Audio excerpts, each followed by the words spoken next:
Bhairavi next week எப்படிமோ police வந்து சிந்துவை போட்டு அடிக்கிறதுனால போதை நிப்பாட்டுங்க, கொஞ்சம் கூட மனசாட்சி இல்லாத அந்த பொண்ணை போட்டு இப்படி அடிச்சிட்டு இருக்கீங்க அப்படின்ட்டு அன்னபூரணி ரொம்பவே சண்டை போறாங்க.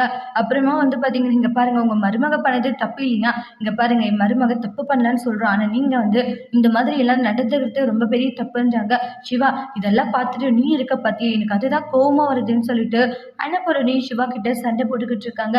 பெரியம்மா என்கிட்ட பேசாத சிவா, நான் ஏதாச்சும் சொல்லிட போறேன் அப்படின்றாங்க. அப்புறமா பைரவி மேல் இடத்துக்கு போயிட்டு கம்ப்ளைண்ட் எல்லாம் கொடுக்குறாங்க. அப்புறம் அங்க இருந்து ஃபோன் வருது.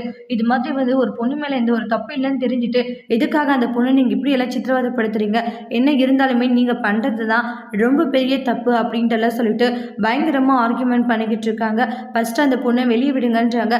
சார் அது வந்து வெளியே விடுங்கன்னு சொன்ன அந்த பொண்ணு மேல தப்பு இல்லைன்னு தெரிஞ்சு எதுக்காக இப்படி பண்றீங்க, வெளியே விடுங்கன்னு சொல்லிட்டு கோவப்பட்டு உடனே வெளியே விட சொல்றாங்க.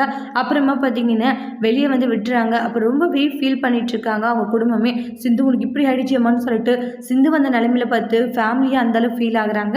ரெமோவை முடிச்சிருக்காங்க. இனி வரக்கூடிய எபிசோடில் என்ன மாதிரி ஒரு டெஸ்ட் வரப்போகுதுன்னு வெயிட் பண்ணி பார்க்கலாம். தேங்க்யூ.